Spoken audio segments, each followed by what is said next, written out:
Entrevista central de Informe Capital hoy es con el director de la Institución Nacional de Derechos Humanos y Defensoría del Pueblo, Wilder Tyler, a quien le damos la bienvenida. Buenas tardes, ¿cómo le va? Buenas tardes, muchas gracias, muy bien. Gracias por recibir, como siempre, la invitación de TV Ciudad.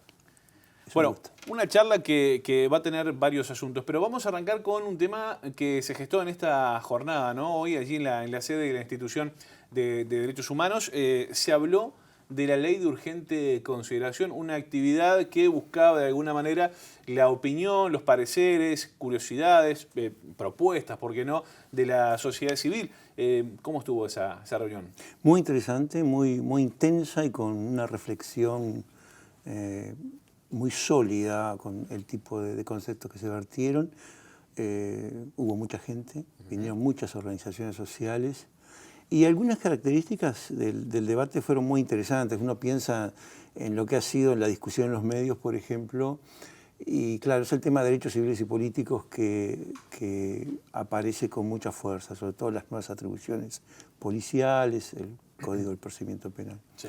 Sin embargo, además de eso, que sí aparecieron también las preocupaciones de otros sectores de la sociedad cuya vida temen o están preocupados o están reflexionando sobre cuál será el impacto que esta ley podría tener en sus vidas. A ver, por ejemplo. Por ejemplo, jubilados por la reforma. Por ejemplo, jóvenes, grupos de jóvenes que se están preguntando cuál va a ser su relacionamiento con la autoridad, si tienen cédula, si no tienen cédula. Hay mucho miedo que se ha generado justamente con ese tema, ¿no? Sobre todo en los jóvenes, usted lo está manifestando así. Sí. ¿Por qué es eso? Bueno, aquí tenemos una historia en este país, usted quizás no se acuerda, pero yo soy un modelo 81. Ahí está. Descapotable. Para los modelos anteriores, vivimos aquel episodio que duró años, desgraciadamente, en lo que si usted lo encontraban sin cédula o no les gustaba la cara que tenía respecto a la que tenía en la cédula, se lo llevaban. Yo creo que eso está, de alguna manera, quedó grabado en la memoria de muchos uruguayos, en las familias. Pero por otro lado es un dato que, digamos, que solamente mirando el articulado, los primeros 94 artículos de la ley, uno ya detecta que hay una intención de endurecimiento punitivo, que en algunos aspectos no es nuevo, ¿verdad? O sea, este último gobierno también impulsó medidas que, de alguna manera, por ejemplo, la penalización de los jóvenes que están en conflicto con la ley. Esto ya pasó en la legislatura esta que está terminando ahora. El aumento de ciertas penas o la restricción de ciertos beneficios penales. Son cosas que ya las conocemos. Lo que hace esta ley es profundizar y ampliar el espectro de esas restricciones. Yo creo que ahí es donde se genera, y es el paquete. Claro. Son muchas cosas que vienen juntas. Y eso ha preocupado. A propósito de ese tema, hace unos días se viralizó un video que aparentemente fue en el interior del país, donde algunos efectivos policiales, estaban reprimiendo a un grupo de jóvenes al grito de "se acabó el recreo". ¿Cómo ve este tipo de situaciones la institución? Con preocupación. Nosotros sobre ese episodio mismo, como está judicializado, no hemos intervenido ni se nos ha pedido intervención porque el Poder Judicial está actuando. Pero lo vemos con preocupación, es como un símbolo que efectivamente hay algo que está cambiando y para peor en relación a los jóvenes, de acuerdo a las versiones que hemos escuchado más. No fue en el medio de un incidente o trifulca, sino que fue no provocado. Eso es lo que he escuchado por la prensa, ¿verdad? Allí uno se puede llegar a preocupar por aquello. Por un lado lo del gatillo fácil y por otro este tipo de situaciones, ¿no?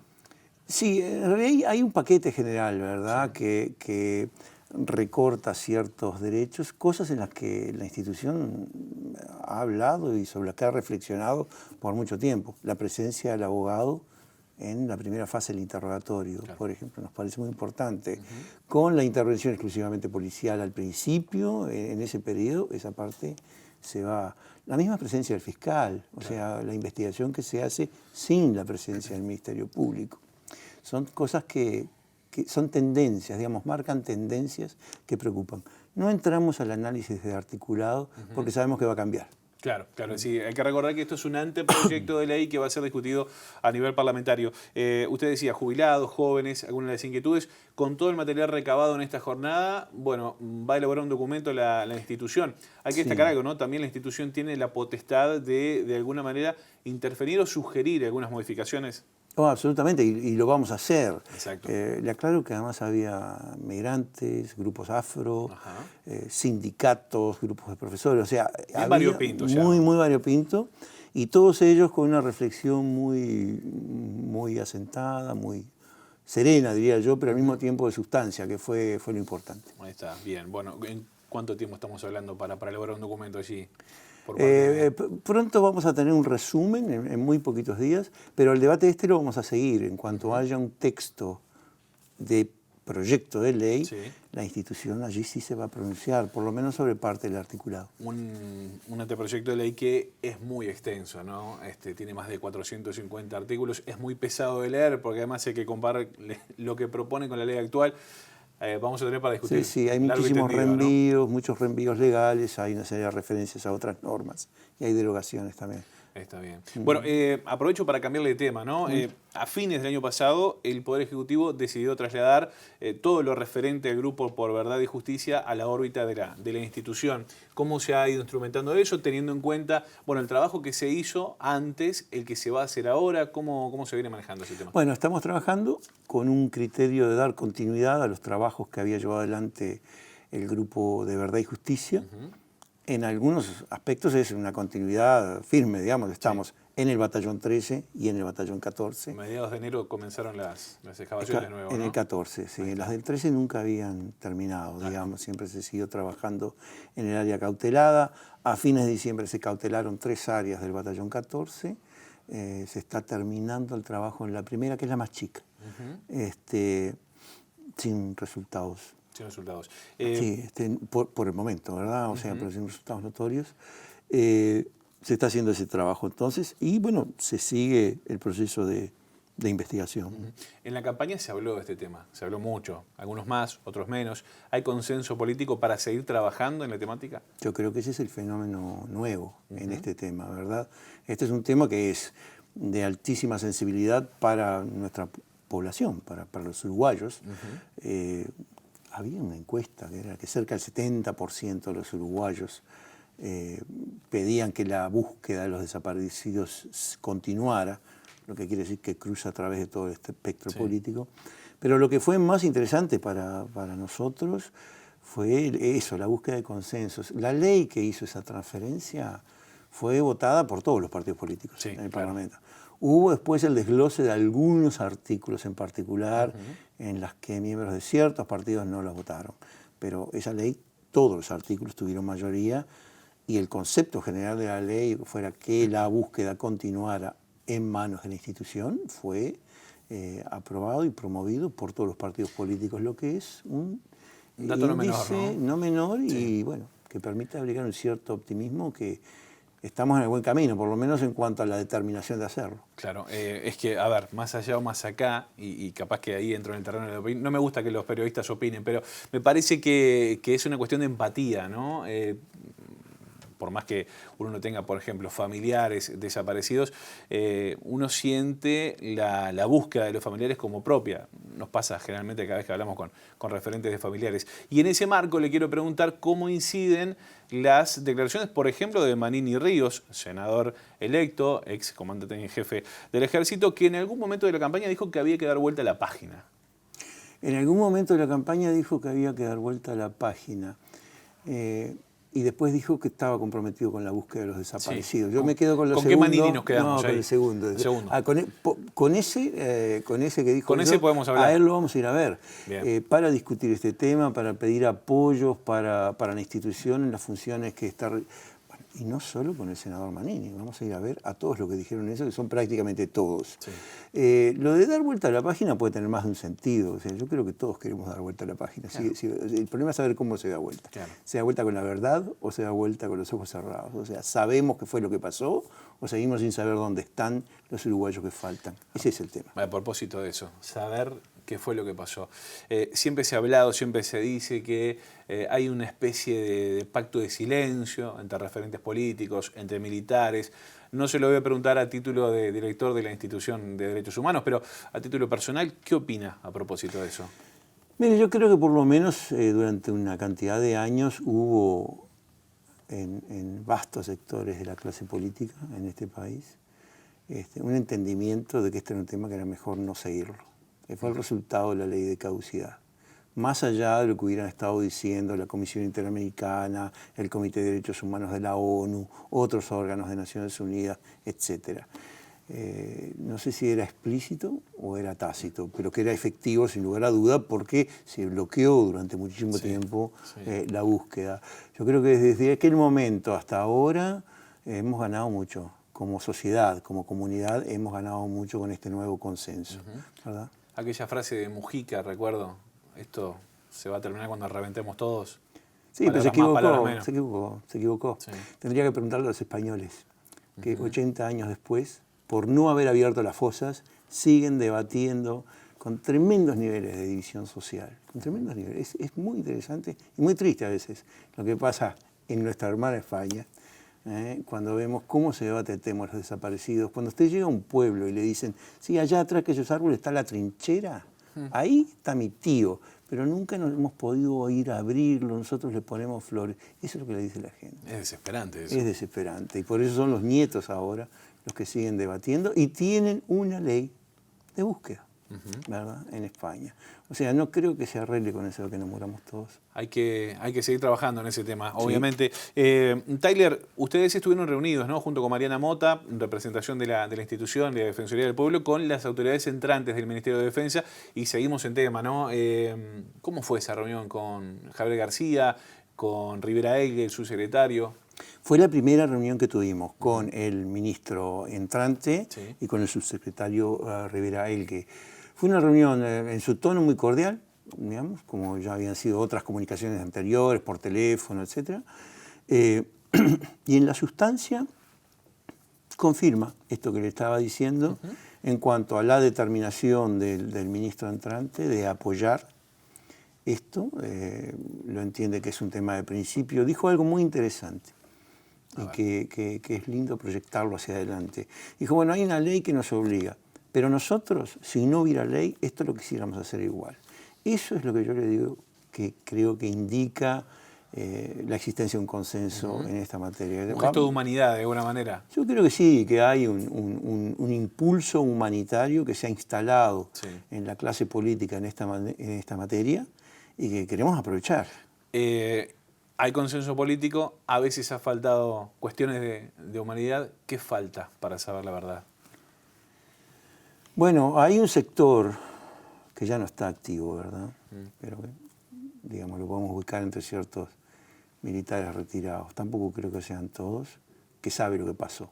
No es verdad que no se acá se sabe lo que pasó. Con lujo de detalles. Hay quienes saben lo que pasó con detalle. Y ahí sí hay un pacto de silencio, obviamente, y un pacto hasta de entorpecer, diría yo. ¿Y sabe por qué le digo entorpecer? Sí.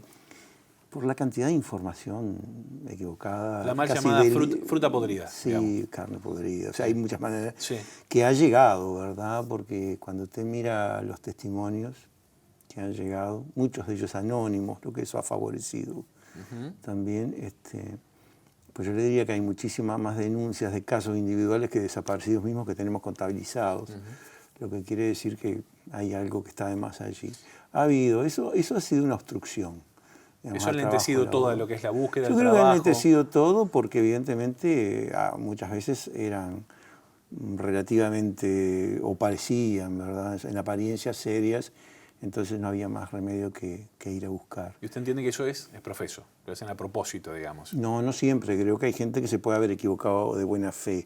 Pero también creo que tiene que haber habido de esto, porque incluso hay veces que se repite la misma historia 10 o 12 años después. Llega el mismo dato que antes ya se comprobó que era falso y ahora aparece, ¿verdad? Ahora, y a ver, ¿qué pasa? No vamos a contar la solución, por supuesto, en pocos minutos acá, pero ¿qué pasa? Hay temor a eventuales penas, el simple hecho de no querer decirlo, por confiar en lo que estaban haciendo los militares, estaba bien, según ellos. ¿Qué es lo que pasa ahí? Esto último, sin lugar a dudas, creo que hay una composición de lugar en la política y en la historia de gente que no ha salido del periodo de la confrontación. Es decir, ahí han visto este tema de la búsqueda como un tema altamente politizado, llevado adelante por un gobierno que quizá lo consideraban enemigo o algo así. ¿verdad? Aunque hubo otros gobiernos, como el del doctor Jorge Valle, que también hicieron esfuerzos, para la Paz. Claro, también hicieron esfuerzos de búsqueda, con éxito, sin éxito, pero el esfuerzo fue genuino de todos modos. Y usted decía el enemigo, ¿están convencidos, siguen convencidos el día de hoy, que se trataba de un enemigo? Mire, yo no puedo entrar tanto en la cabeza pero de yéndonos gente, por pero cuando usted ve lo que fue el asalto indiscriminado a la población civil en nuestro país, sobre todo a través de la metodología de la tortura,